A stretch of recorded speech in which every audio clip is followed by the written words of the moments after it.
Hello everyone, welcome back to my channel Harna spoken English. ఈరోజు వీడియోలో Telugu to English meanings ఎగ్జాంపుల్స్తో సహా నేర్చుకుందాం. వీడియో ఎక్కడ స్కిప్ చేయకుండా ఎండ్ వరకు చూడడానికి ట్రై చేయండి. వీడియో కనుక మీకు నచ్చినట్లయితే తప్పకుండా లైక్ చేసి సబ్స్క్రైబ్ చేసుకోండి. Now let's start our class. అంటగట్టడం అంటే బలవంతంగా ఒకరిపై రుద్దేయడం. దీనిని ఇంగ్లీష్లో ఫాయిస్ట్ అంటారు. ఇది ఒక వర్బ్. ఈ ఫాయిస్ట్కే ఇంపోజ్, ఫోర్స్ అనే రకరకాల సినోనిమ్స్ కూడా ఉంటాయి, అంటే పర్యాయ పదాలు. ఫాయిస్ట్కి వర్బ్ ఫార్మ్స్ చూద్దాం. ఫాయిస్ట్ V1, ఫాయిస్టెడ్ V2, V3 కూడా ఫాయిస్టెడే. ఇప్పుడు ఈ ఫాయిస్ట్తో ఎగ్జాంపుల్ సెంటెన్సెస్ చూద్దాం.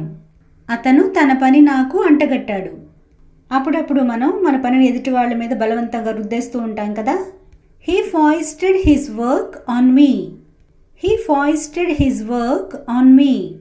నువ్వు నీ పని నాకు అంటగట్టకు.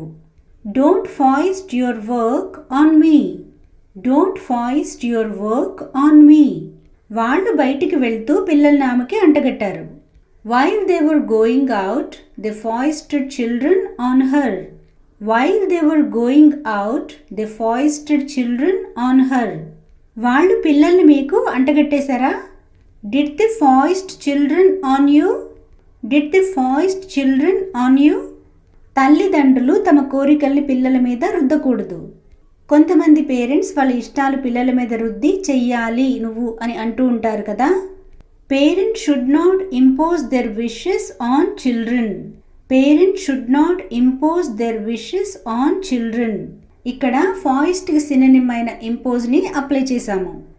ఎంగిలి, దీనిని ఇంగ్లీష్లో ఓట్ అంటారు. ఇది ఒక నౌను. ఈ ఓట్నే ఇలా రకరకాలుగా మాట్లాడుతూ ఉంటాం. Food scrap, left over food, scraps of food after a meal, ఇలా రకరకాలుగా చెప్తూ ఉంటాం. ఇప్పుడు వీటితో ఎగ్జాంపుల్ సెంటెన్సెస్ నేర్చుకుందాం. ఇది ఎంగిలిది. It's a food scrap. It's a food scrap. లేదా ఇలా కూడా చెప్పచ్చు. It's left over food. It's left over food. ఈ ఆహారం ఎంగిలైపోయింది. This food has become defiled. This food has become defiled. Become defiled అంటే ఎంగిలైపోవడం, అంటే అపవిత్రమైపోవడం. నేను ఎంగిలి తినను. I don't eat scrap of food. లేదా I don't eat leftover food. Leftover food అంటే మిగిలిపోయిన ఆహారం అని కూడా అర్థం వస్తుంది. ఆమె గిన్నెలు తోమేసి ఎంగిలి డస్ట్బిన్లో వేసేసింది. She cleaned dishes and scraped the oats into the dustbin. She cleaned dishes and scraped the oats into the dustbin. ఏ మార్చడం లేదా నేర్పుగా తప్పించుకోవడం. దీనిని ఇంగ్లీష్లో ఎలూడ్ అంటారు. ఇది ఒక వర్బ్. ఈ ఎలూడ్కే డాడ్జ్, ఇవేడ్ అనే రకరకాల సినోనిమ్స్ కూడా ఉంటాయి. ఎలూడ్కి verb forms. ఎలూడ్ V1, ఎలూడెడ్ V2, V3 కూడా ఎలూడెడే. ఇప్పుడు ఈ ఎలూడ్తో ఎగ్జాంపుల్ సెంటెన్సెస్ చూద్దాం. నేను దెబ్బ తప్పించుకున్నాను. I eluded the blow. I eluded the blow. నేను వాళ్ళకి కనబడకుండా తప్పించుకున్నాను. I eluded their notice. I eluded their notice. అతను ఎప్పుడూ తన బాధ్యతను తప్పించుకు తిరుగుతాడు. కొంతమంది తమ రెస్పాన్సిబిలిటీస్ తప్పించుకుంటూ ఉంటారు కదా.